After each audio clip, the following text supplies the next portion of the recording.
Welcome to Bowls, Beers, and Brawls. You got Big B here with ya. Hope you're doing well out there, fight fans. We had BKFC 62 go down Friday, June 21st. Came to us live from Hollywood, Florida. Basically BKFC's second home. 3 title fights on the card, and let me tell you, those delivered. I'm going to go through the title fights alone. Unfortunately, I worked a double and didn't really get to see a lot of the other card, but I did get to see the three main title fights. So I just wanted to share a little bit my thoughts on them, and obviously the results are included. Main event I'm going to start with. We had the featherweight belt on the line. Current champion, reigning champion, Stewart. He was 5-0 going into this one. He was taking on the dangerous, heavy-handed Duran, who was sitting at 6-0. And let me tell you, folks, I severely underestimated Stewart in this one. I don't know why. I don't have an answer why, but I did. He looked absolutely amazing in hostile territory tonight. He remains featherweight champion via unanimous decision over Duran. I mean, we gotta start having a conversation of, is Stewart the best fighter on the BKFC roster right now? I mean, 6-0 now, champion. He almost looks untouchable. He's got that, and don't get this wrong, but he's got that John Jones kind of aura around him, where it seems like it's going to take something really, really fucking special to beat him, or a dumbass referee like Mazzagatti.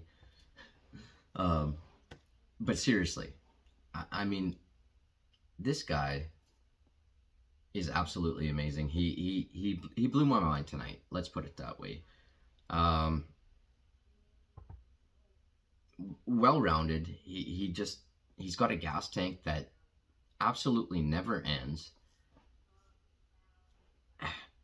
Who's gonna beat him? Well, next up, it looks like it's gonna be Jimmy Rivera taking a crack at Stewart for the featherweight championship belt.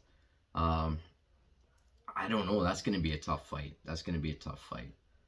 Just thinking about it now and going through it, it's that one's gonna be good. But you know what? Stewart looks, his technique is just absolutely fucking on point. I mean, let's be honest, we've never seen anybody do that to Duran before, and my mind is still absolutely fucking blown. Anyway, Stewart retains his belt, moves to 6-0. As I said, he's taking on Jimmy Rivera next, so we can't fucking wait for that. Absolutely amazing stuff from Stewart tonight at BKFC 62. Next up, we had, or the next bout I want to talk about, it was the co-main. It was the Bantamweight Championship. We had reigning champ Keith Rockstar Richardson. He was going in 4-0. He was taking on Alberto Blas, who has just been annihilating competition all the way through. He was also sitting at 4-0, so battle of the 4-0s here, and holy shit. This one was like me losing my virginity. I mean, it was quick, it was dirty, and it was just absolutely mind-blowing. We had, it took a minute 10 seconds for Alberto Blas to put Richardson into absolutely fucking la la land. I mean, Rockstar was out on his feet. That's as out on your feet as you get. I mean, he ended up fighting the ref. Not only trying to punch the ref, but prior to that, he was trying to wrestle both Alberto Blas and the ref at the same time. I mean, he was scary fucking out of it. He did come around, and it was nothing. There was no ill will, I don't believe. It was just he had no idea who was who or what was what. All he knew is he was in a fight, right? I mean, I get it. Shit like that. It's scary, really. I mean, I hope Keith is okay. I have no doubt he's going to be back, though. But we got to talk about Alberto Blas here because 5-0, new bantamweight champion, another first round finish. This guy is amazing.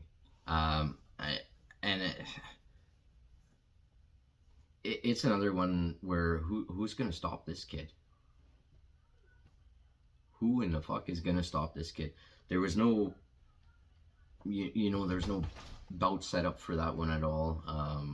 Not like the main event had the opponent already set, but it leaves a lot of speculation. And you know what? The good thing about BKFC is what's next for Alberto Blas depends on us, the fans. And the third title fight of the night at BKFC 62 was the light heavyweight, the vacant light heavyweight, since Lorenzo Hunt had vacated that to move up to heavyweight and challenge for that, challenge Big Mick for that.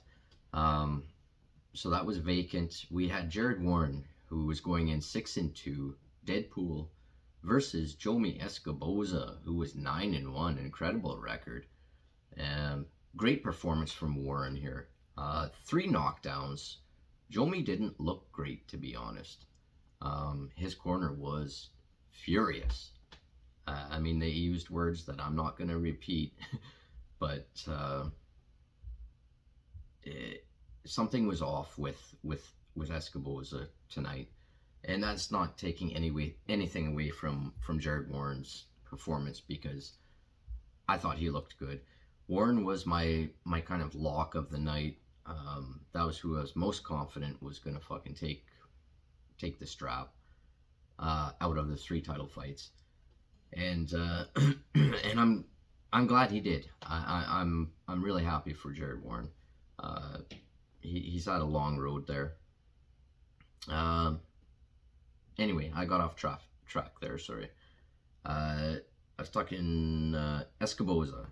Yeah, Jomi didn't look great, but he never gave up. He's one tough motherfucker. There's no fucking doubt about that. There's nobody that can deny that. I mean, even Jared Warren said after that, like, holy fuck, he's a tough dude. In the end, the night belonged to Jared Warren, though. Moves to 7-2, the new light heavyweight championship, unanimous decision victory. I just want to quickly touch on the 2 other fights that I did manage to catch. When I got home, I poured a drink and got things going. Got the app fired up there. It was Christine Vicence versus Melanie Shaw in the women's flyweight. Was just starting, so I did manage to see that. I'm not going to talk much about it. Christine Vicence destroyed something on Melanie Shaw. She moves to 3-0. I believe it was a second round TKO, or Melanie Shaw didn't answer the bell for the second round. Something was definitely wrong with Melanie Shaw. Like, injury wise, she got popped, and I'm pretty sure she broke her jaw, or her nose. I don't think it was a nose, because it wasn't bleeding or anything, but it was weird. Maybe she got punched in the throat. I don't know. She said she couldn't. I'm pretty sure I heard her say that she couldn't breathe or something. So maybe she did get punched in the throat. I don't know. Something was up. Hopefully we get word of that in the near future, and she's okay. But Christine Vicence moving up that flyweight ladder.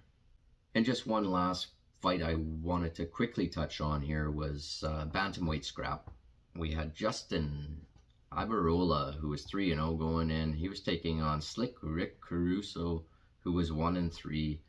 Um, Ibarola looked good. He, there's no ifs, ands, or buts. I mean, second round knockout for him. Moves to 4-0.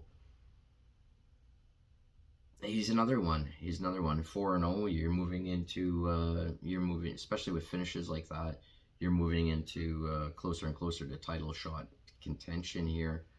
I mean, the BKFC roster is just getting stacked with fighters that are training nothing but bare knuckle, and it's absolutely awesome to see. It was a good night in Miami, from what I saw. G. Perez, Cutman, got a victory. I did see. Oh shit, I can't remember his name now. The big dudes. Bercier. I saw Bercier got sparked. Um, that was absolutely nasty. And one other cool thing about the night was Conor McGregor was watching along and uh, tweeting away, talking about the fights. It's neat to see somebody like that get involved in a sport that I'm heavily invested in, that's outside of the UFC. So overall, I'm pretty sure it was a very successful night for the company, and they continue to just hit home runs there in Hollywood, Florida. Anyway, that's all I've got for tonight. I apologize, I don't have the full card results like I normally do. Gotta go with what makes money, and YouTube doesn't make me any money. So anyway, I do thank you for tuning in. If you made it this far, give me a like, and be sure you're subscribed if you're a BKFC fan. Till next time, everybody, take care and peace. I think the trick from below the